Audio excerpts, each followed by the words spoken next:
அருட்பெருஞ்சோதி அருட்பெருஞ்சோதி தனிப்பெரும் கருணை அருட்பெருஞ்சோதி. எல்லா உயிர்களும் இன்புற்று வாழ்க, வள்ளல் மலரடி வாழ்க வாழ்க, கொல்லா விரதம் குவளை எல்லாம் ஓங்குக, நல்லோர் நினைத்த நலம் பெறுக, நன்றி நினைத்த எல்லோரும் வாழ்க இசைந்து. உலக மக்களே, அறிவார்ந்த அன்பர்களே, ஆன்மநேய ஒருமைப்பாடுடைய அன்பர்களே, வல்லப்பெருமானவர்கள் அருட்பெருஞ்சோதி ஆண்டவரால் இந்த பூலோகத்திற்கு ஒரு தாயின் வழியாக வருவிக்க உற்று 33 ஆண்டுகள் சென்னையிலே மக்களோடு மக்களாக எப்படி உலாவிக் கொண்டிருந்தார் என்பதையும், தனது மகனை சமயங்கள் மதங்கள் மார்க்கங்களுடைய நெறிகளை பின்பற்றி கொண்டு எப்படி இருக்க செய்தார் என்பதையும், அதன் பிறகு சுத்த சன்மார்க்கத்தை வாங்குவதற்காக சுத்த சிவஞான வழிக்கு சென்று சுத்த சன்மார்க்கத்தை பெற்றுக்கொண்டு சாகா கல்வியை கற்றுக்கொண்டும் மீண்டும் பூலோகத்திற்கு திரும்பி வந்து கருங்குழியிலே 9 ஆண்டுகள் இருந்தும், அதன் பிறகு தர்மசாலையிலே 4 ஆண்டுகள் இருந்தும் எப்படியெல்லாம் திருவிளையாடல்கள், இறைவனுடைய திருவிளையாடல்கள் நடந்தது என்பதை நாம் ஏற்கனவே திருவருட்பாவில் இருக்கின்ற பாடல்களின் மூலமாக நாம் அருட்பெருஞ்சோதி ஆண்டவருடைய திருவிளையாடல்கள் என்ற பதிவிலே நாம் ஏற்கனவே பார்த்துவிட்டோம். வல்லப்பெருமானவர்கள் இந்த பூலோகத்திற்கு வருவிக்க விட்டதிலிருந்து 51 ஆண்டுகள் இங்கே மக்களோடு மக்களாக உலாவிக் கொண்டிருந்த காலகட்டங்களில் அருட்பெருஞ்சாண்டவர் தன் மகனுக்கு இந்த 51 ஆண்டுகளையும் 8 ஆண்டுகளாக பிரித்து தனது மகனுக்கு ஒவ்வொரு 8 ஆண்டுகளிலும் எப்படி அருள்களை கொடுத்து கொண்டிருந்தார் என்பதையெல்லாம் நாம் ஏற்கனவே தெளிவாக பார்த்துவிட்டோம். இப்போ வல்லப்பெருமான் அவர்கள் மேட்டுக்குப்பத்திலே உறைவிடமாக கொண்டிருக்கின்ற காலகட்டங்களில் அங்கே இருந்து கொண்டு சத்தியஞான சபையை உலக மக்களுக்கு அருளியது, அதன் பிறகு அகவலை அருளியது, அதன் பிறகு ஞானசரியை உலக மக்களுக்கு எப்படியெல்லாம் எடுத்துரைத்தார் என்ற விளக்கங்களையும், சுத்த சன்மார்க்க கொடி கட்டியதையும், அதாவது சுத்த சன்மார்க்க கொடி 22/10/1873 ஆண்டு ஸ்ரீமுக வருஷம் ஐப்பசி மாதம் 7ஆம் நாள் 7ஆம் தேதி புதன்கிழமை காலை 8 மணிக்கு கொடியேற்றி வைத்து கொடி கட்டி அந்த கொடி பாட்டுடைய விளக்கங்களை எல்லாம் நாம் எப்படி அந்த கொடியை வணங்க வேண்டும், எப்படி போற்ற வேண்டும் என்பதையும், கொடி என்பது சுத்த சன்மார்க்க நெறிகளை கொண்ட இறைவனை பற்றி குறிக்கக்கூடியது என்ற காலகட்டங்களை விளக்கங்களை எல்லாம் நாம் ஏற்கனவே தெளிவாக பார்த்துவிட்டோம். அதன் பிறகு கொடி கட்டி கொண்ட பிறகு வல்லப்பெருமான் அவர்கள் பேருபதேசம் செய்ததை உரைநடை பகுதியில் இருக்கின்ற விளக்கங்களை நாம் நேரடியாக பார்க்க போகிறோம். உரைநடை பகுதியிலே விளக்கமாக இருந்தாலும் கூட அதை உலக மக்களுக்கு சொல்ல வேண்டிய கடமை வல்லப்பெருமான் அவர்கள் எப்படி பேருபதேசம் செய்தார்கள் என்பதை உரைநடை பகுதியில் இருக்கின்ற இந்த நூலின் மூலமாக நான் உங்களுக்கு நேரடியாக எடுத்துரைக்க கடமைப்பட்டிருக்கிறேன். ஸ்ரீமுக வருஷம் ஐப்பசி மாதம் 7ஆம் நாள் புதன்கிழமை அன்று பகல் 8 மணிக்கு மேட்டுக்குப்பம் என்னும் சித்தி வளாகத்திலே முதலாக கொடி கட்டிய உடனே நடந்த பேருபதேசம். பேருபதேசம் என்பது அங்கு கூடியிருந்த மக்களிடம் உபதேசம் செய்கிறார். உபதேசம் என்பது ஏற்கனவே மக்கள் இந்த பிரபஞ்சம் தோன்றிய காலத்திலிருந்தே சமயங்களையும் மதங்களையும் மார்க்கங்களையும் சார்ந்து இருந்து அதன் வழிமுறைகளை பின்பற்றி கொண்டு வீணாக காலத்தை கழித்து விட்டார்கள். இனிமேல் இருக்கின்ற காலத்தை வீணாக்காமல் உலக மக்களெல்லாம் சுத்த சன்மார்க்கத்தில் சேர்ந்து கொண்டு இயற்கை உண்மை விளக்க கடவுளாகிய அருட்பெருஞ்சாண்டவரை வணங்கி மரணமில்லா பெருவாழ்வை பெற்றுக்கொள்ள வேண்டும் என்பதற்காக இந்த பேருபதேசம் செய்கிறார்கள். அதை நாம் இந்த நூலின் மூலமாக பார்க்க போகிறோம். அப்படி கொடி கட்டிக்கொண்டே அந்த நிகழ்ச்சிகளிலே அதாவது அந்த நிகழ்ச்சிகளில் இருக்கின்ற குறிப்புகள் ஒரு நூல் வடிவமாக நமக்கு அருளி இருக்கிறார்கள். ஏற்கனவே வல்லப்பெருமான் எழுதியதிலிருந்து ஒரு குறிப்பாக எடுத்து நமக்கு அருளி இருக்கிறார்கள். அதை நம்ம பார்க்க போகிறோம். அதாவது மக்களை பார்த்து கூறுகிறார், நல்ல கவனிச்சிடணும். இங்குள்ள நீங்கள் எல்லோரும், அதாவது இங்கே கூடியிருக்கிற மக்கள், நீங்கள் எல்லோரும் இதுவரைக்கும் இருந்தது போல் இனியும் வீண்காலம் கழித்து கொண்டு இருக்காதீர்கள். இதுவரை நீங்கள் கழித்தது போதும், வீணாக ஆண்டுகளை கழித்து கொண்டிருந்தீர்கள். இனிமேல் அப்படி வீணாக கழித்து கொள்ள வேண்டாம். இது முதல் சாலைக்கு ஆண்டவர் போகின்ற 10 தினமாகிய கொஞ்ச காலம் வரையில் நீங்கள் எல்லோரும் நல்ல விசாரணையில் இருந்து கொண்டிருங்கள்.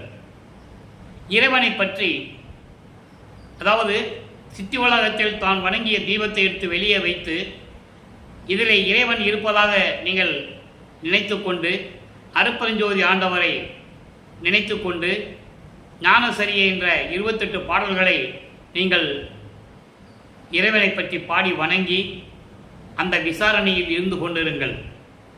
இறைவனை பற்றிய விசாரணையில் இருந்து கொண்டிருங்கள். இந்த விசாரணை எதுவென்றால், இந்த விசாரணை என்பது என்னவென்றால், நம்முடைய நிலை எப்படிப்பட்டது, நம்முடைய நிலை எப்படிப்பட்டது, அதே நேரத்தில் நம்மை ஆண்டு கொண்டிருக்கின்ற இறைவனுடைய நிலை எப்படிப்பட்டது, அது ரொம்ப முக்கியம். அதான் சொல்கிறாரு, நமக்கு மேல் நம்மை அதிஷ்டுகின்ற தெய்வத்தினுடைய நிலை எப்படிப்பட்டது. வல்லப்பமானவர்கள் அந்த காலகட்டங்களில் இருக்கின்ற தமிழை மக்களுக்கு எடுத்து உரைக்கிறார்கள். இப்போ இந்த காலகட்டத்தில் மக்களுக்கு அது எளிமையாக புரிய வேண்டும். அதற்காகத்தான் நான் அந்த நிலையை கொஞ்சம் எளிமையாக சொல்லிக் கொண்டிருக்கிறேன் என்பதை நீங்கள் புரிந்து கொள்ள வேண்டும். விசாரணை என்பது நம்முடைய நிலை எப்படிப்பட்டது, நம்ம எந்த நிலையில் இருக்கிறோம், நம்மை படைத்த இறைவனுடைய நிலை எப்படிப்பட்டது என்ற விசாரணையில் நாம் இருக்க வேண்டும். இந்த விசாரணை என்பது ஒருமித்த கருத்து கொண்டவர்களோட விசாரணை செய்ய வேண்டும். இல்லை என்றால் வாக்குவாதம் வரும், விதண்டாவாதம் வரும். நம்ம சொல்கிற சொல்லுக்கு எப்பவுமே வாதம் செய்து கொண்டிருப்பார்கள். அப்படி அந்த நிலையில் இருக்கின்றவர்களிடம் நாம் விவாதம் செய்யக்கூடாது. ஒருமித்த கருத்து அல்லது தனித்தனியாகவது உங்கள் அறிவிற்கும் ஒழுக்கத்திற்கும் ஒத்தவர்களுடன் கூடி. அதான் தெளிவாக சொல்கிறார். நம்ம ஒழுக்கத்திற்கும் அறிவிற்கும் ஒத்தவர்களோடு கூடி என்பது சுத்த சன்மார்க்க நெறிகளை உணர்ந்தவர்களோடு, சமயங்களையும் மதங்களையும் மார்க்கங்களையும் சார்ந்தவர்களோடு நீங்கள் இந்த விசாரணையை நடத்தினால் விவாதங்கள் வரும். ஏனென்றால் இறைவனுக்கு சமயங்கள், மதங்கள், மார்க்கங்கள் ஏற்கக்கூடியதல்ல. சமயமும் மதமும், சாதியும் மதமும் சமயமும் பொய்யென ஆதியில் உணர்த்தி அருப்பெருஞ்சோதி. இந்த நிலையில் இருக்கும்போது நீங்கள் மற்றவர்களிடம் விசாரணை செய்யும்போது, விவாதிக்கும் போது வீண் வாதங்கள் உண்டாகும். அது தேவையில்லை, அதை தவிர்க்க வேண்டும். அல்லது உங்களுக்கு தெரியவில்லை என்றால் அப்போது வல்லப்பமானவர்களுடன் கூடியிருந்த வேலாயுதம் அவர்கள் தொழுவூரார் சொல்லுவார்கள். அதன் பிறகு கந்தசாமி ஐயா அவர்கள், இவர்கள் பிள்ளைப்பெருமானோடு இக்கூடையே இருந்தவர்கள். அவர்களிடமாவது நீங்கள் கேட்டு தெரிந்து கொள்ளுங்கள். அவர்கள் மனித தரத்தில் உங்களுக்கு விளக்கம் கொடுப்பார்கள். நல்லா கவனிக்கணும். மனித தரத்தில் சொல்றாரு, தெளிவாக சொல்றாரு. வேலாயுத முதலியாரை கேட்டால் மனுஷிய தரத்தில் போதுமான வரையில் சொல்லுவார். அப்போ என்ன அர்த்தம்? அவர் விளக்கத்திற்கு, அவர் அறிவுக்கு ஏற்றபடி சொல்லுவார். அந்த காலகட்டங்களில் அவர் புலவர் பட்டம் பெற்றவர், தமிழிலே கற்று புலவர் பட்டம் பெற்றவர். அதனால் அவரை குறிப்பிடுகிறார். மக்களே, நீங்கள் இறைவனை பற்றி விசாரணை செய்யும் போது உங்கள் தரத்தில் இருந்து கொண்டு உங்கள் நிலை எப்படி, அதே நேரத்தில் இறைவனுடைய நிலை எப்படி என்பதை நீங்கள் விசாரணையில் இருக்க வேண்டும். இதுவரை நீங்கள் காலத்தை வீணாக கழித்து விட்டீர்கள். இனிமேல் அப்படி இருக்க வேண்டாம். இறைவன் வருகின்ற நேரம் வந்துவிட்டது. உங்களுக்கு விளக்கம் கிடைக்கவில்லை என்றால் வேலாயுதம் முதலியார் போன்றவர்கள், இறைவனுடைய இருந்தவர்கள், வேலாயுதம், அதற்கப்புறம் காரணப்பட்டி கந்தசாமி அவர்கள், இப்படி கொஞ்சம் பெரியவர்கள் உடனே இருந்திருக்கிறார்கள், அவருடன் இருந்திருக்கிறார்கள். அவர்களை கேட்டாவது நீங்கள் தெரிந்து கொள்ளுங்கள் என்று கூறுகிறார். அவரிடம் அப்படி கேட்டாவது நல்ல விசாரணையில் இருங்கள். அது சொல்லிட்டு சொல்றாரு.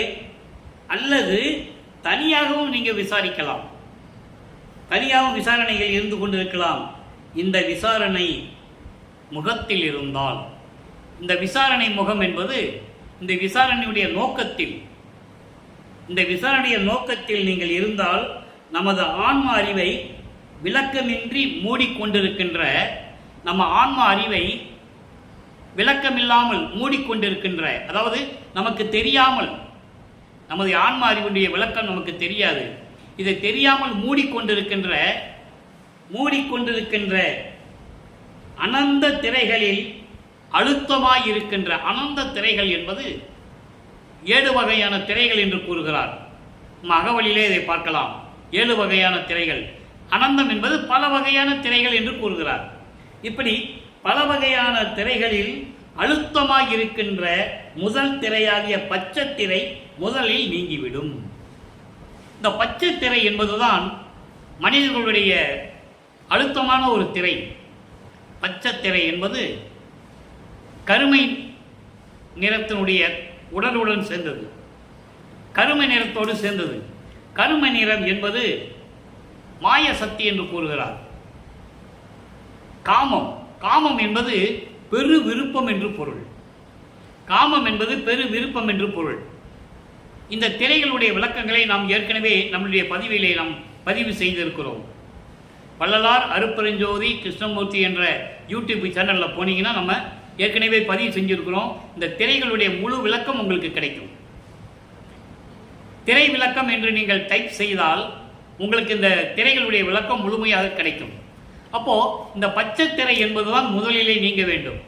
அந்த பச்சை திரை என்பது மிகவும் அழுத்தமாக இருக்கின்ற ஒரு திரை. அழுத்தம் என்பது பிடிப்பு, விடாப்பிடியாக இருக்கின்ற ஒரு திரை. அதை நீக்கவே முடியாது. அந்த பச்சை திரை என்பது பதி பசு பாசம் என்ற நிலைகளிலே வல்லற்பமான் கூறுவார். பச்சை திரை என்பது பசுமை நிறத்தில் பாசி போல இருக்கும். அதாவது ஒரு கிணத்துல தண்ணி இருக்கு, நம்ம அதை உபயோகப்படுத்தவே இல்லை அந்த கிணத்து தண்ணியை. அப்போ அந்த தண்ணியில் பாசம் மூடிக்கிட்டு இருக்கும். உள்ள நல்ல தண்ணி தான் இருக்கும், ஆனால் தெரியாது அந்த பாசம் மூடி இருக்கு. அந்த பச்சை கலரில் பச்சை நிறத்தில் இருக்கிற அந்த பாசம் மூடி இருக்கு. நீங்கள் ஒரு கள்ளத்துக்கு போடுங்க, அந்த பாசம் விளையிடும். அந்த பாசம் விளையிடுச்சா அப்போ உள்ள நீர் தெளிவான நீர் இருக்கும். அப்போ அந்த கல் என்பது என்ன? அந்த கல்லு தான் நம்ம இறைவனுடைய விசாரணை. இறைவனை பற்றி எந்த நேரமும் விசாரித்து கொண்டிருக்கிறது, இறைவனை பற்றியே நினைத்து கொண்டிருக்கிறது. அப்போ அந்த திரை நீங்க வேண்டும் என்றால் நாம் இறைவனுடைய விசாரணையில் இருக்க வேண்டும். இறைவனுடைய விசாரணை என்பது நம்முடைய நிலையையும், நம்முடைய நிலை எப்படிப்பட்டது, இறைவனுடைய நிலை எப்படிப்பட்டது என்ற நிலைகளை அறிந்து கொண்டிருக்கும் போது அந்த பாசம் என்கின்ற அந்த பச்சை திரை விலகிவிடும். இந்த பச்சை திரை என்பது கருமை நிறத்தோடு சேர்ந்து கொண்டது. கருமை நிறம் என்பது பற்றுகள் அதிகமாக இருக்கிறது. காமம் என்று சொல்வார். காமம் என்பது காம உணர்ச்சிகளை மட்டும் கொள்வதல்ல. காமம் என்பது பெரு விருப்பம். பெரு விருப்பம் மட்டுமல்ல, இது மாயாசக்தி என்று கூறுவார் பிள்ளை பெருமான் அவர்கள். மாயாசக்தி என்பது மாயைகளையும் மயக்கங்களையும் இந்த பாசங்களையும் பற்றுகளையும் கொண்டிருக்கின்ற ஒரு நிலை. அப்போ பச்சை திரை நீங்க வேண்டும் என்றால் நாம் எப்போதுமே இறைவனோட விசாரணையிலே இருக்க வேண்டும். அப்போ அந்த நிலையில் இருக்கும்போது பச்சை திரை முதலில் நீங்கிவிடும். இதுதான் பச்சை திரை நீங்குவது. இது நீங்கிவிடும் என்றால் நம்மளுடைய பாச பற்றுகள் எல்லாமே, இந்த மாயைகள் மயக்கங்கள் உலக விடயங்கள், மண்ணாசை பெண்ணாசை பொன்னாசை போன்ற நிலைகள் எல்லாம் நம்மளை விட்டு நீங்கிவிடும். அப்போ நம்ம ஆன்மா ஒரு தெளிவுக்கு வந்துவிடும். நம்ம அறிவு விளக்கம் கிடைச்சிடும். நம்ம அறிவு தெளிவாக ஒரு நிலைக்கு வந்துடும். அதான் இங்கே சொல்லுகிறார். இது பேர் உபதேசமாக சொல்லுகிறார். மக்களுடைய நிலை மாற வேண்டும், மக்களுடைய அறிவு கண்ணை திறக்க வேண்டும், மக்கள் தெளிவாக புரிந்து கொள்ள வேண்டும் என்பதற்காக இந்த பேர் உபதேசத்திலே நமக்கு கூறியிருக்கிறார்கள். அடுத்து பாருங்க, மற்ற திரைகள் அதிக விரைவில் நீங்கி போய்விடும். மற்ற திரைகள் என்பது கருப்பு திரை, நீலம், சிவப்பு, மஞ்சள், வெள்ளை, அப்புறம் கலப்பு திரை என்று கூறுகிறார். எல்லாமே சேர்ந்தது. பச்சை திரை நீங்கிவிட்டால் மீது எல்லா திரைகளை மூடி இருக்கின்ற திரைகள் எல்லாம் நீங்கிவிடும். சுருக்கமாக இந்த திரைகளை விளக்கத்தை சுருக்கமாக நான் சொல்ல கடமைப்பட்டிருக்கிறேன். கருப்பு திரை என்பது இறைவனுடைய அருள் நிலையை மறைக்கக்கூடிய ஒரு நிலை. அப்போ பச்சை திரை நீங்கிவிட்டால் அந்த நிலை நமக்கு கிடைச்சிடும். இறைவனுடைய அருள் நிலை கிடைத்துவிடும். அதுக்கப்புறம் நீலத்திரை. நீலத்திரை என்பது ஆன்மா நிலையை மறைத்து கொண்டிருக்கின்ற ஒரு திரை. எத்தனையோ பேர் திரைகளுடைய விளக்கங்களை நமக்கு கூறியிருக்கிறார்கள், புத்தகமாக எழுதியிருக்கிறார்கள். நீங்கள் படிக்கலாம், படித்தும் தெரிந்து கொள்ளலாம். அதை பற்றி தவறில்லை. ஒவ்வொருத்தரும் அறிவுக்கும் ஒரு விளக்கத்துக்கு கொடுத்திருப்பார்கள். நான் கூறுகின்ற விளக்கம் இறைவன் கொடுத்த விளக்கம், நூல் விளக்கம் அல்ல. அப்போ இந்த பச்சை திரை நீங்கிவிட்டால் நீலத்திரையும் நீங்கிவிடும். நீலத்திரை என்பது ஆன்மா நிலையை குறிக்கக்கூடிய நிலை. அதான் இங்க சொல்றாரு, ஆன்மா விசாரித்துக் கொண்டிருந்தால் இந்த விசாரணையில் இருக்கிற ஆன்ம அறிவை விளக்கமின்றி மூடிக்கொண்டிருக்கின்ற ஒரு திரை இருக்கிறது. பச்சை திரை நீங்கிவிட்டால் அந்த திரையும் நீங்கிவிடும். நீலத்திரை என்பது ஆன்மா நிலையை மறைத்து இருக்கின்ற ஒரு திரை. ஆக அந்த திரையை நீக்க வேண்டும். அதுக்கப்புறம் பச்சை திரையை நம்ம ஏற்கனவே சொல்லிட்டோம். மஞ்சள் திரை என்பது பரம்பொருளை மறைக்கக்கூடிய ஒரு திரை. திரை என்பது மூடி இருக்கிறது, அவ்வளவுதான். பரம்பொருள் அருட்பெருஞ்சோதி ஆண்டவர். அப்போ இந்த திரைகள் எல்லாம் நீங்கிவிட்டால் இறைவனுடைய ஏற்கனவே விசாரணத்தில் இருந்துகிட்டு இருக்கோம். ஒவ்வொரு திரையை நீங்கும் போது எல்லா திரைகளும் கிட்டத்தட்ட நீங்கிவிடும். அப்போ இறைவனுடைய நிலையை நாம் தெரிந்து கொள்ளலாம். அப்புறம் வெள்ளைத்திரை என்பது கடவுளுடைய இறைவனுடைய உண்மையான நிலை, 16வது நிலை. 16வது நிலை என்பது ஞானத்தில் ஞானம். அதான் கடவுள் நிலை அறிந்து அம்மயமாகக்கூடிய நிலை. கலப்பு திரை என்பது இந்த எல்லா நிலைகளுடைய அனுபவங்களையும் கூடிய ஒரு திரை. ஆக இந்த நாம் விசாரணையில் இருக்கும்போது, இறைவனை பற்றி விசாரணையில் இருக்கும்போது நமக்கு முதலாக இந்த அழுத்தமாக இருக்கின்ற ஒரு திரை இருக்கிறதே, பச்சை திரை. இந்த பச்சை திரை தான் கருப்பு திரைக்கும் மூல காரணமானது என்று சொல்லுகிறார் நமது பிள்ளை பெருமான் அவர்கள். அப்போ இந்த நிலையில் இருக்கும்போது பச்சை திரையை நீங்கிவிட்டால் மற்ற எல்லா திரைகளும், முதல் திரையாகிய பச்சை திரை முதலில் நீங்கிவிடும். அது நீங்கினால் மற்ற திரைகள் அதிக விரைவில் நீங்கி போய்விடும். இறைவனாக வருவிக்கவுற்ற நமது பிள்ளை பெருமான் அவர்கள் இந்த உபதேசத்தை ஏன் மக்களுக்கு சொல்ல வேண்டும்? இந்த பிரபஞ்சம் தோன்றிய காலத்திலிருந்தே எத்தனையோ ரிஷிகள் முனிவர்கள் எல்லாம் தோன்றினார்கள். நல்லா புரிஞ்சுக்கணும் நீங்க. புராணங்கள் உருவாகின, காவியங்கள் உருவாகின, எத்தனையோ சமய நூல்கள், ஆகம நூல்கள், வேத நூல்கள், எத்தனையோ நூல்கள் உருவாகி இருக்கின்றன. மக்களுக்கு உபதேசம் எத்தனையோ பேர் எவ்வளவோ விதங்கள் சொல்லி இருக்கிறார்கள். நம்ம இல்லை என்று கூற முடியாது. ஆனால் மக்களுக்கு தேவையான, இந்த உலகியலிலே வாழ்ந்து கொண்டிருக்கின்ற மக்களுக்கு தேவையான நிலைகளை உலக மக்களுக்கு சொல்ல வேண்டும் என்பதற்காகத்தான் நமது பிள்ளை பெருமான் அவர்கள் பேருபதேசம் என்ற நிலையில் அந்த தலைப்பில் மக்களுக்கு அருளி இருக்கிறார்கள் என்பதை நீங்கள் புரிந்து கொள்ள வேண்டும். அப்போ அந்த பசுமை வர்ணம் எப்படிப்பட்டது என்றால், மறுபடியும் விளக்க சொல்றாரு. அந்த பச்சை திரை இருக்கிறதே, அந்த பசுமை எப்படிப்பட்டது என்றால், கருணைக்கு முதல் வர்ணமான பசுமை இருக்கிறது. இப்படிப்பட்ட அழுத்தமான திரை நீங்க வேண்டும் என ஸ்தோத்தரித்தும் அந்த காலகட்டங்களில் மக்களுக்கு புரியும்படியாக வல்லபெருமான் கூறியிருக்கிறார்கள். இப்போ இதெல்லாம் அதாவது இப்ப இருக்கின்ற நடைமுறையில் இருக்கின்ற மக்களுக்கு எளிமையாக சொல்ல வேண்டும். ஸ்தோத்தரித்தும் உச்சரித்தும், மந்திரங்களை சோத்திரம் பண்றதுன்னு சொல்லுவாங்கல்ல, தோத்திரம் சொல்றதுன்னு, அப்படி உச்சரித்தும் நீங்க வேண்டும் என்றால் உச்சரித்தும் தெய்வத்தை நினைத்தும். எந்த தெய்வத்தை நினைக்கிறது? அருட்பெருஞ்சோதி ஆண்டவர். அவர்தான் தெய்வம். மற்றவர்களெல்லாம் கடவுள் நிலைக்கு கோடான கோடி பங்கு கீழ்நிலையில் இருக்கின்றவர்கள் என்று கூறுகிறார். எந்த சமய தலைவனாக இருந்தாலும் சரி, சிவபெருமானாக இருந்தாலும் சரி, திருமலாக இருந்தாலும் சரி, இவர்களெல்லாம் சமயத்தின் தலைவர்கள். சமயத்தின் தலைவர்கள் சொல்லும்போது முருகன் கௌபார சமயத்தை சேர்ந்தவன், காணாபத்தியம் விநாயகன், சௌரம் சூரியன். வேதங்களெல்லாம் சூரியனை தான் வணங்கி கொண்டிருந்தன. சூரியனை வணங்கின, பிரம்மனை வணங்கின, இந்திரனை வணங்கின. அதாவது ரிக்வேதம், யசுர்வேதம், சாமவேதம், அதர்வேத வேதம், இந்த வேதங்கள் எல்லாம் சிவபெருமானை வணங்கியதில்லை, திருமாலை வணங்கியதில்லை என்பதை நீங்கள் புரிந்து கொள்ள வேண்டும். ரிக்வேதம் இந்திரனை பற்றி பாடுவது, யசுர்வேதம் சிறு தெய்வங்களை பற்றி பாடுவது, சாமவேதம் அந்த நிலைகளில் இருக்கின்ற வழிபாடுகளை பற்றி, அதர்வன வேதம் பிரம்மனை பற்றி குறிப்பிடுவது, இப்படி பல நிலைகள் இருக்கின்றன. ஆக இங்கே தெய்வம் என்பது அருட்பெருஞ்சோதி ஆண்டவர் என்ற நிலையை நீங்கள் புரிந்து கொள்ள வேண்டும். சுத்த சன்மார்க்கத்தின் தலைவன், தனிப்பெரும் தலைவதி அருட்பெருஞ்சோதி ஆண்டவர். அப்படி அந்த பற்றி இறைவனை நினைத்தும் சோத்திரம் சொல்லியும். தோத்திரம் நமக்கு என்ன தோத்திரம்? மகாமந்திரம். இந்த பின்னால் சொல்லுவார் அதை நம்ம பார்க்க போகிறோம். ஏன்னா பேரு உபதேசத்தில் ஒரே நாளில் சொல்ல முடியாது. 3 நாள் 4 நாள் நம்ம சொல்லணும். தினமும் ஒரு அரை மணி நேரம் இதை நம்ம சொன்னோம்னா சரியாக இருக்கும். நல்லா புரிஞ்சுக்கணும் நீங்கள்.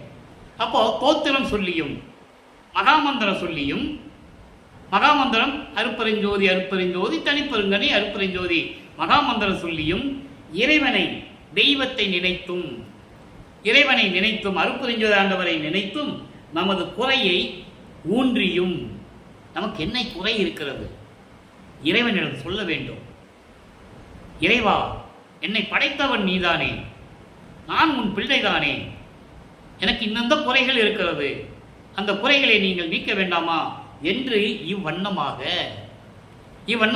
இப்படி நமக்கு என்னென்ன குறைகள் இருக்கிறதோ அப்படியெல்லாம் இறைவனிடம் சொல்லி இருக்கின்ற போதும் படுக்கின்ற போதும் இடைபடாது இவ்விசாரத்தோடு ஆண்டவர் நமக்கு உண்மை தெரிவிக்க வேண்டும் என்கின்ற முயற்சியுடன் இருந்தால், இப்படி நம்ம உட்கார்ந்துட்டு இருக்கோம், முழிச்சுக்கிட்டு இருக்கோம், இறைவனை பற்றியே சிந்திக்கணும்.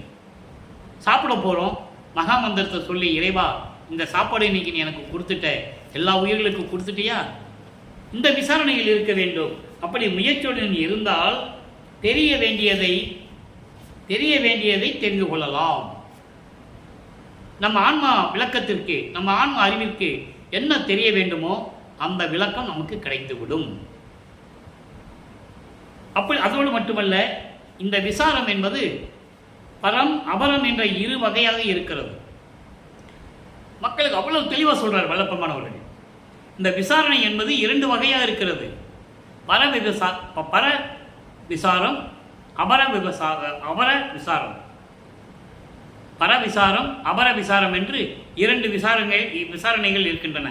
அப்போ 2 வகையாக இருக்கிறது. இவற்றில் பரலோக விசாரம், அபரம் என்பது இகலோக விசாரம், பரம் என்பது பரலோக விசாரம். இறைவனுடைய பரலோகத்தில் இருக்கின்ற இறைவனை பற்றிய விசாரம். இகலோக விசாரம் என்பது இந்த பூலோகத்தில், இந்த பூலோகத்துடைய நிலைகளை விசாரிப்பது. இவ்விரண்டில் இகலோக விசாரம் விசாரம் அல்ல. இகலோக விசாரம் என்பது உலகியலை பற்றி விசாரம் பண்ணுவது, உலகியலை பற்றி எந்நேரமும் பேசிக் கொண்டிருப்பது. இது விசாரமே அல்ல, இது உலகியலை சார்ந்தது. அப்போ பர விசாரம் என்பது இறைவனை பற்றி கூறுவது, இறைவனை பற்றியே நினைத்து கொண்டிருப்பது. நம்ம உலகியல் இருக்கின்றதை பற்றி தான் பேசிக்கிட்டு இருக்கோம். உலகியல் நடைமுறைகள், அந்த பற்றுகள், பாசம், இது இயற்கை, மனிதர்களுக்கு ஏற்படக்கூடிய ஒரு இயற்கை. அப்போ இதையே உலகிலேயே நம்ம பேசிட்டு இருந்தோம்னா நம்ம ஆன்ம அறிவு விளங்காது. அப்போ பரலோக விசாரம் தான் நமக்கு தேவையானது. அந்த பரலோக விசாரம் என்பது இறைவனை பற்றியே விசாரணை செய்து கொண்டிருப்பது. நமது நிலைகளை பற்றி இறைவனிடம் சொல்லுவது, நமது கஷ்டங்களை இறைவனிடம் சொல்லுவது, இறைவன் எப்படிப்பட்டவன் என்ற நிலையில் இருக்கும்போது இறைவனை பற்றி விசாரணை செய்வது, அதுதான் விசாரம் என்று கூறுகிறார். அடுத்து சொல்றார் பாருங்க, சாதாரணமாக ஒருவன் விசாரம் செய்து கொண்டிருக்கின்றானே என்றால், சாதாரணமானவன் என்பது உலகியலில் இருக்கின்ற ஒரு நபர். உலகியலில் இருக்கின்ற ஒருவர் விசாரணை செய்து கொண்டிருந்தான் என்றால் அந்த விசாரம் விசாரமாகாது. நான் சொல்லிட்டேன்னா, உலகில் இருக்கின்ற ஒருவன் தன்னுடைய நிலைகளை பற்றி சொல்லிக் கொண்டிருப்பது, எனக்கு இது பத்தலை, அது பத்தலை, என்ன வாழ்க்கை இப்படி போயிட்டு இருக்கு, பிள்ளைகளை படிக்க போடணும், பிள்ளைகளுக்கு கல்யாணம் பண்ணணும், இந்த நிலைகள் இருக்கின்றவன் சொல்லிக்கொண்டிருப்பது, உலகியலில் இருந்து கொண்டிருப்பது விசாரம் அல்ல. அது அவனுடைய உலகியல் வாழ்க்கைக்கு சம்பந்தப்பட்டது. அப்போ பரலோக விசாரம் என்பது இறைவனை பற்றி நினைத்து கொண்டிருப்பது, இறைவனை பற்றி சிந்தித்துக் கொண்டிருப்பது என்ற நிலையை இங்கு கூறுகிறார்.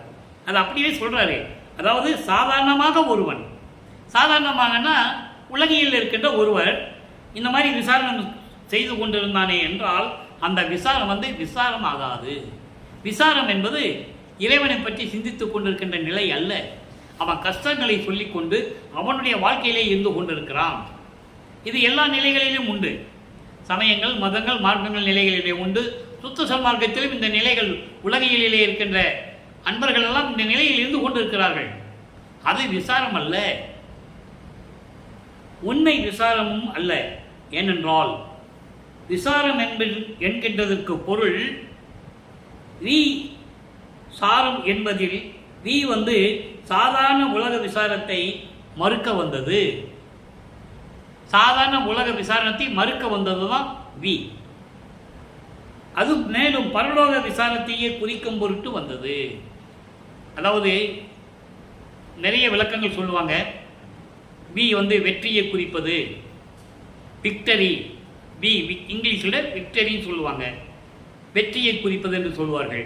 அதான் இவர் மறைமுகமாக மக்களுக்கு தெளிவாக சொல்கிறார். வி என்பது பரலோக விசாரணத்தைக்கு வந்தது. அதான் விசாரம் என்று சொல்லுவது. அந்த விசாரம் பரம் அபரம் என்ற 2 நிலைகள் இருக்கிறது. அப்போ விசாரம் என்பதே இறைவனை பற்றி சொல்லுவது என்ற நிலையை கூறுகிறார். இது சாதாரணமாக இந்த புத்தகத்தில் படித்தீங்கன்னா மக்களுக்கு புரியாது. அந்த நிலையை மாற்ற வேண்டும் என்பதற்காக தான் நான் பேருபதேசத்தை கூறுகிறேன். அதோடு மட்டுமல்ல, இப்போ வல்லப்பம்மன் அவர்கள் இறைவனோடு 2 கலக்கக்கூடிய காலங்கள் நெருங்கி வந்து கொண்டு இருக்கிறது. நம்ம ஏற்கனவே இறைவனுடைய திருவிளையாடலை பற்றி நம்ம பேசும்போது ஒவ்வொரு நிலைகளிலும் எப்படி இறைவனுடைய திருவிளையாடல் நடந்தது, ஏன் வல்லப்பம்மன் இந்த பூலோகத்துக்கு வருவிக்க விட்டார் என்ற நிலைகளெல்லாம் நாம் ஏற்கனவே தெளிவாக பார்த்தோம். அந்த நிலையை இறைவனுடைய திருவிளையாடலை முடிக்கக்கூடிய காலம் நமக்கு நெருங்கி கொண்டிருக்கிறது. அப்போ இந்த பேருபதேசம் ஒரு முக்கியமான ஒரு நிகழ்வு, இறைவனை பற்றி சொல்லுவது முக்கியமான நிகழ்வு. இதன் பிறகு இறைவன் தன் மகனோடு 2 எப்படி கலந்து இறைவன் தான் வருகிறார், அருட்பஞ்சு தான் வருகிறார். காரணம், தான் பிரிந்த சக்தியோடு 51 ஆண்டுகள் தான் பிரிந்த சக்தியோடு தனது சக்தியை தான் உருவாக்கி ஒரு ஆண்மகனாக உருவாக்கி இந்த பூலோகத்திலே உலாவ விட்டார் அருட்பெருஞ்சாண்டவர். அந்த 51 ஆண்டுகள் முடிகின்ற காலகட்டங்களில் பிரிந்த தன் சக்தியோடு தன் மகனோடு திரும்பி கலந்து கொள்ள வேண்டும். இது நியதி. 51 ஆண்டுகள் நிறைவடைய வேண்டும். அப்போ 2 பேருமே அந்த சக்தியோடு கூடி அருட்பெருஞ்சோதி ஆண்டவராகிறார்கள். ஏனென்றால் சுத்த சன்மார்க்கத்தினுடைய முக்கியமான கொள்கையே இறைவன் ஒருவனே என்பது. அப்போ 2 பேர் இருந்தால் அது சரியாகாது. அதனால இறைவன் ஒருவனே என்ற நிலையில் இருக்க வேண்டும் என்பதற்காகத்தான் பிரிந்த சக்தியோடு 51 ஆண்டுகள் கழித்து 30/1/1874 இரவு 12 மணிக்கு சிட்டி வளாகத்திலே அருட்பெருஞ்சாண்டவர் தன் மகனோடு 2 கலந்து இறைவனாகிறார்கள். அந்த நிலையை நம்ம பின்னால் பார்க்க போகிறோம். இது பேருபதேசம் முடிஞ்ச உடனே அந்த நிலை வரும். அப்போது இந்த நிலையில் இருக்கும்போது அது மேலும் சாதாரண உலக விசாரத்தை மறுக்க வந்தது. சொல்லிட்டு சொல்கிறார் பாருங்க, கிளீனாக சொல்கிறாரு, பரலோக விசாரத்தையே குறிக்கும் பொருட்டு வந்துன்னு சொல்லிட்டு, நான் ஏற்கனவே சொன்னேன்ல, ஒரு உபயோகப்படாத ஒரு கிணறு இருக்குது. அந்த கிணத்துல நல்ல தண்ணி தான் இருக்குது, ஆனால் யாருமே உபயோகப்படுத்தலை. அது மேலே பாசி மூடிக்கிட்டு இருக்கு. ஏற்கனவே நான் சொல்லிட்டேன், அது இப்போ வல்லப்பம்மன் சொல்கிறார் பாருங்க. ஏன் அப்படின்னா, நம்ம அறிவு விளங்க வேண்டும் என்றால் அப்படியே முடக்கி வச்சிருக்கக்கூடாது. ஒன்றுமே யோசிக்காமல் ஒன்றுமே சிந்தனை பண்ணாமல் இருந்தால் அந்த மூளை என்னத்துக்காகும்? எப்படி அறிவு விளங்கும் இல்லையா? அதை குறிப்பிடுகிறார். சொல்கிறார் பாருங்க, ஜலத்தில் இருக்கின்ற பாசியை நீக்குவது போல. ஜலம் என்பது நீர், தண்ணி. அந்த தண்ணியில் பாசம் எப்படி இருக்கும்? அதை நீக்குவது போல நமது ஆன்மாவை தெரிய ஒட்டாமல் மூடி இருக்கின்ற பச்சை திரையாகிய ராதிகளை விசாரண அதிர்ஷ்டங்கள் அல்லது மற்ற உஷ்ணங்களால் நீக்க முடியாது. அதாவது அவன் அன்னைக்கு இருக்கிற ஒரு தமிழுடைய நடையில் அவர் வளர்ப்புமான்னு சொல்லியிருக்காங்க. அதாவது நான் ஏற்கனவே கூறியது தான், கிணத்துல இருக்கிற தண்ணி பாசியில் ஒரு கள்ளத்துக்கு போட்டோம்னா பாசி விளையும், உள்ள அருமையாக தெளிவான நீர் இருக்கும். அதுபோல் நமது அறிவை பச்சை திரை மூடிக்கொண்டிருக்கிறது. அப்போ அந்த தண்ணியில் கள்ளத்துக்கு போடுறோம். அப்போ இந்த அறிவை நீக்கணும்னு என்ன பண்ணணும்? இறைவனுடைய நிலையை நாம் நினைத்து கொண்டிருக்க வேண்டும். விசாரம், பரவிசாரம். இந்த பரவிசாரத்தில் இருந்து கொண்டிருந்தால்தான் இந்த நிலை நமக்கு கிடைக்கும். அதை தான் இது குறிப்பிடுகிறார். மக்களுக்கு புரிகிற மாதிரி சொல்கிறார். எப்படி பாசி மூடி இருக்கிற கிணத்துல கல்லை போட்டோமோ அது எப்படி விலகுதோ அதே போன்று நாம் ஆன்மறிவை இந்த மூடி இருக்கின்ற பச்சை திரையை விளக்க வேண்டும் என்றால் நாம் இறைவனோடு விசாரணையில் இருக்க வேண்டும். விசாரணையில் இருக்க வேண்டும். அதாவது இந்த மனுஷ தரத்தில் உண்டு பண்ணுவதற்கு தெரியாது. சாதாரண ஒரு மனிதன், உழைத்து கொண்டிருக்கிற மனிதன் உலகியலிலே சாதாரணமாக அவனால் செய்ய முடியாது, அவனுக்கு தெரியாது. அப்போ அவனுக்கு விலக்கி சொல்லணும். சொல்லும்போது அந்த விசாரத்தை விட ஆண்டவரை கோத்திரம் செய்கின்றதிலும் தெய்வத்தை நினைக்கின்றதிலும் அதிக உஷ்ணம் உண்டாகும். இதை ஏன் உஷ்ணம் என்று சொல்லுகிறார் என்றால், ஒரு உணர்வு உடம்பில் நல்ல உஷ்ணம் இருக்கணும். அது பிரணவத்தேகத்தில் சொல்லுவார் வல்லப்பமானவர்கள். அந்த முத்தேகத்தையும் நம்ம ஏற்கனவே விளக்கம் கொடுத்துருக்கோம். சுத்த தேகம், பிரணவதேகம், ஞான தேகம். உடம்பு உஷ்ணமாகணும்னா என்ன அர்த்தம்னா, உடம்பு உஷ்ணமானால் தான் உடம்பில் இருக்க நல்ல ஆரோக்கியம் கிடைக்கும். அப்போ இந்த உடம்பு உஷ்ணத்தை எப்படி உருவாக்குறது? இறைவனையினுடைய சிந்தனையிலேயே இருக்க வேண்டும். அகவலை படித்தாலும் போதும். ஃபார் எக்ஸாம்பிள், உதாரணமாக, இது உண்மை, இது சத்தியம் நாம் சொல்லுவது. நீங்கள் அகவலை டெய்லி படிங்களேன், உங்களுடைய உடம்பு உஷ்ணம் உண்டாகிறது உங்களுக்கே தெரியும். அவ்வளவு தெளிவாக இருப்பீர்கள். ஆக இந்த நல்ல உஷ்ணம் கிடைக்கணும்னா திருவருட்பாவை படிக்கணும். திருவருட்பா படித்தாதான் கிடைக்கும். திருவருட்பாவின் முழுசும் ஒரு மக்களால் படிக்க முடியாது. 6 திருமுறைகள் இருக்கிறது. உலகிலே வேலைக்கு போகிறவங்க, ஆஃபீஸ்க்கு போகிறவங்கலாம் டெய்லி உட்காந்து படிச்சுட்டு இருக்க முடியாது இல்லையா? அப்போது இந்த அகவல் 1596 வரிகள் இருக்குது. சின்ன புஸ்தகமாக இருக்கும். நீங்கள் தெய்வ நிலையத்தில் வாங்கிக்கலாம், வெளியவும் கிடைக்கும். அதை படிச்சிங்கனாலே உங்களுக்கு உணர்வு வரும். உங்கள் உஷ்ணம், உடம்பு உஷ்ணமாகிறது உங்களுக்கு தெரியும். அப்போ ரொம்ப ஃப்ரெஷ்ஷாக இருப்பீங்க. நாங்களாம் அனுபவப்பட்டிருக்கோம். அந்த அனுபவத்தில் தான் சொல்கிறோம். நீங்கள் புரிஞ்சுக்கணும். அப்போது உடம்பு தெளிவாக இருக்கும்போது நமக்கு அறிவு விளங்கிடும். இறைவனுடைய நிலை விளங்கிடும், அறிவு விளங்கிடும். இப்போது இது சுத்த சன்மார்க்க நிலையில் சொல்கிறாரு. அதுக்கப்புறம் ஒரு வரி சொல்கிறார் பாருங்க. யோகிகள் வனம், மலை, முளை முதலியவற்றுக்கு போய் 100, 1000 முதலிய வருஷ காலம் தவம் செய்து இந்த உஷ்ணத்தை உண்டு பண்ணி கொள்ளுகிறார்கள். யாரு? மலைக்கு அடர்ந்த காடு, மலை, கடல், குகை, இல்லைன்னா மரத்துக்கடியில் உட்கார்ந்துட்டு உடம்பெல்லாம் புத்து வளர்கிற அளவுக்கு தியானம் இருக்கிறது. அது அந்த காலம். சமயங்களிலும் மதங்களிலும் மார்க்கங்களையும் சார்ந்தவர்கள் இருந்தார்கள். அவர்கள் உஷ்ணத்தை உடம்பில் உஷ்ணத்தை உண்டு பண்ணி கொண்டார்கள். தெளிவாக சொல்றாரு. ஆனால் சுத்த சன்மார்க்கத்துக்கு அப்படி அல்ல. சுத்த சன்மார்க்கத்தில் உடம்பை உஷ்ணத்தை எப்படி உண்டாக்கி கொள்வது? அப்படின்னா எந்நேரமும் இறைவனுடைய பரவிசாரத்தில் இருக்க வேண்டும். இறைவனை பற்றி சிந்தித்துக் கொண்டிருக்க வேண்டும். அப்போ மகாமந்திரத்தை சொல்ல வேண்டும். அருப்பெருஞ்சோதி அருப்பெருஞ்சோதி, தனிப்பெருங்கனை அருப்பெருஞ்சோதி, மகாமந்திரத்தை சொல்ல வேண்டும். இப்படியெல்லாம் மக்கள்லாம் முன்னால் நின்றுட்டு இருக்காங்க. இவர் கொடி கட்டிட்டு மக்களுக்கு உபதேசம் பண்ணுறார். இப்படியெல்லாம் நிலை இருக்கிறது மக்களே.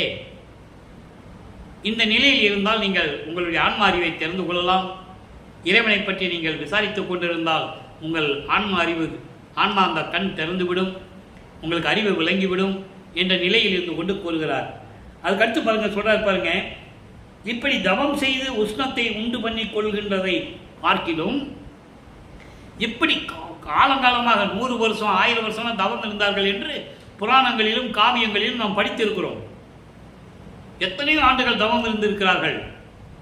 அப்படி இருந்து அதை பார்க்கும்போது தெய்வத்தை தோத்திரம் செய்கின்றதிலும் நினைக்கின்றதிலும் இதைவிட கோடி பங்கு, 10 கோடி பங்கு அதிகமாக உஷ்ணம் பண்ணி உண்டு பண்ணி கொள்ளலாம்.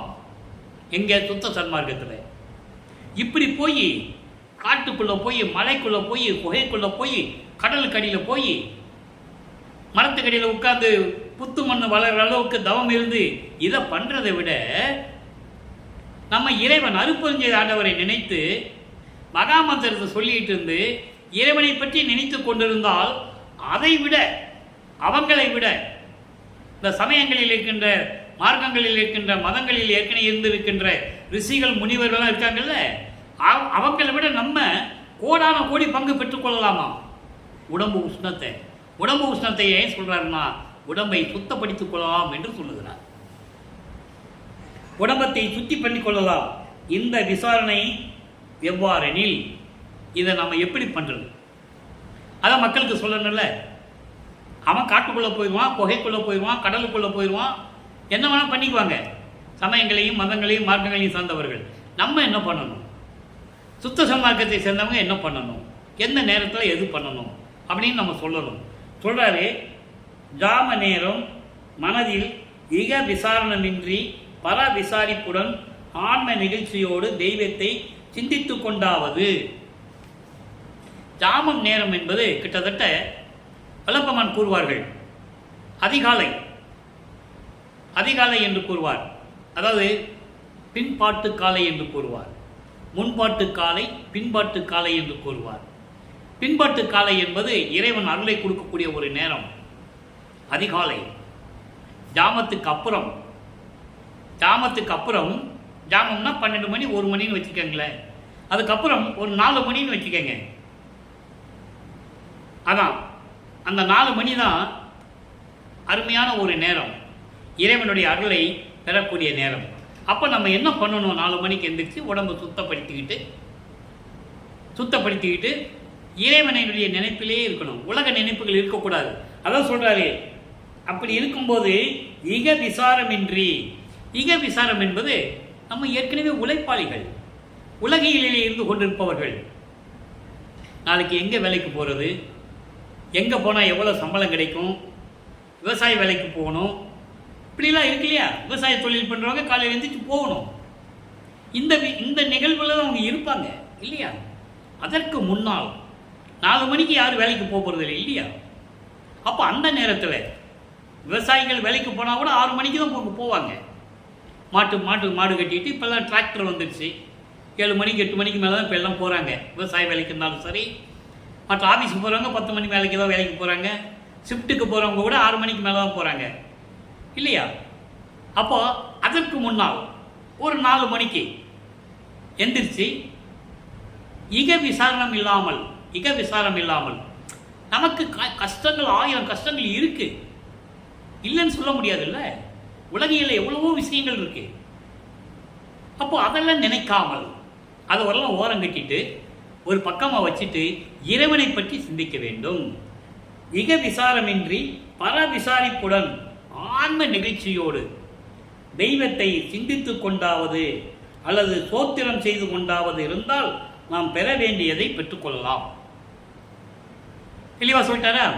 அதாவது இறைவனை பற்றி சிந்தித்துக் கொண்டிருப்பது, அருட்பெருஞ்சோதி ஆண்டவரை சிந்தித்துக் கொண்டிருப்பது, மகாமந்திரத்தை சொல்லிக் கொண்டிருப்பது, அதான் ஸ்தோத்திரம் என்று சொல்லுகிறார். மகாமந்திரம் என்று சொல்றார். அதை நம்ம பின்னால் பார்க்க போகிறோம். அது தனியாக சொல்லியிருக்காரு. நான் அந்த விளக்கத்தை பின்னால் பார்க்க போகிறோம். அப்போது இந்த நிலையில் இருக்கும்போது இறைவனை சிந்தித்துக் கொண்டும் மகாமந்திரம் சொல்லிக்கொண்டும் ஆன்ம நிகழ்ச்சியோடு இருக்க வேண்டும். நினைந்து நெகிழ்ந்து உணர்ந்து சொல்றாருல ஞான சரியில்லை முதல் பாட்டில், ஊற்றலும் கண்ணீர் அதனால் உடம்பு நனைந்து அருளமுதே நன்னிதியே ஞான நடத்தரசே என் உரிமை நாயகனே என்று வணைந்து ஏத்துதனாம் வம்பின் உலகில் இப்படியெல்லாம் இறைவனை வணங்க வேண்டும். வாருங்கள் உலக மக்களே, மரணமில்லா பெருவாழ்வில் வாழ்ந்திடலாம் கண்டே. பணிந்துரையேன் பொய்ப்புகளேன், சத்தியமே சொல்லுகின்றேன், பொற்றவையில் சிற்றவையில் புகுந்தருணம் இதுவே. அதான் இங்கே சொல்றாரு. ஆன்ம நிகழ்ச்சி, இறைவனை உள்ளத்தில் நினைச்சு ஆன்ம நிகழ்ச்சியோட இறைவனை நினைச்சிட்டு இருந்தாலே ஆனந்த கண்ணீர் அப்படியே கண்ணிலிருந்து போலன்னு வரும். சத்தியமாக வரும். எங்கள் அனுபவத்தை நாங்கள் சொல்கிறோம். சாதுக்கெல்லாம் எப்படி இருந்தோம், இறைவனை எப்படி நினைச்சா எப்படி ஆன்ம அந்த கண்ணீர் வரும்ன்றதை எங்களுக்கு தெரியும். அதை தான் சொல்கிறாரு. ஆன்ம நிகழ்ச்சியோடு நீங்கள் இறைவனை சிந்தித்துக் கொண்டிருந்தால் நீங்கள் பெற வேண்டியதை சத்தியமாக பெற்றுக்கொள்ளலாம். இறைவனை மக்களிடம் சொல்லுகிறார் என்பதை நீங்கள் புரிந்து கொள்ள வேண்டும். பெற்றுக்கொள்ளலாம். எனவே இவ்வுலகத்தில் விசாரம் என்கின்ற உண்மை தெரியாது. விசாரம் என்று வழங்கி அதை துக்கம் என்றே சொல்லுவார்கள்.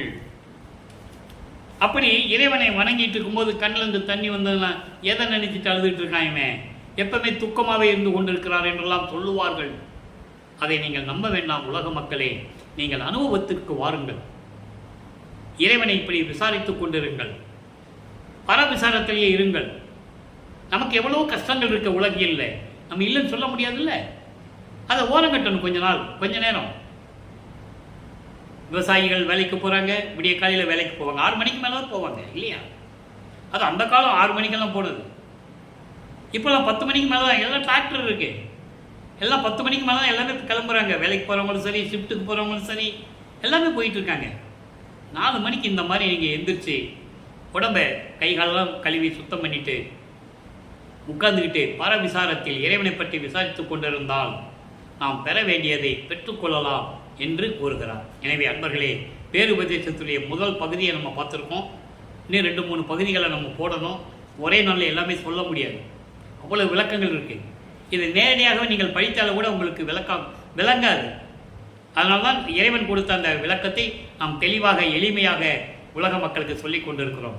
எனவே அன்பர்களே, இப்படி இறைவனுடைய பரவிசாரத்தில் இருந்து கொண்டு இறைவனை பற்றி நினைத்து கொண்டு அருப்பெருஞ்சாண்டவரை நினைத்து கொண்டு தெய்வத்து முன்னால் அமர்ந்து கொண்டு அருப்பெருஞ்சோதி அருப்பெருஞ்சோதி தனிப்பெருங்கனை அருப்பெருஞ்சோதி என மகாமந்திரத்தை கூறி இறைவனுடைய அருளையும் செல்வங்களையெல்லாம் நீங்கள் பெற்றுக்கொண்டு இந்த வையகத்திலே நீங்கள் வாழ்வாங்க வாழ வேண்டும், மரணமில்லா பெருவாழ்வில் நீங்கள் வாழ வேண்டும் என்று இறைவனுடைய தயவோடையும் கருணையோடும் எனது தந்தை வல்லற்பமானிடம் ஆசி பெற்றவன் என்ற ஒரு காரணத்தினால் இந்த வள்ளலார் ஊழியன் இதை கூறிக்கொண்டு உங்களிடமிருந்து விடைபெறுகிறேன். நன்றி, வணக்கம். மீண்டும் நாளை பேருபதேசத்துடைய தொடர்ச்சியை நாம் காணலாம். அருப்பெருஞ்சோதி அருப்பெருஞ்சோதி தனிப்பெருங்கருணை அருப்பெருஞ்சோதி.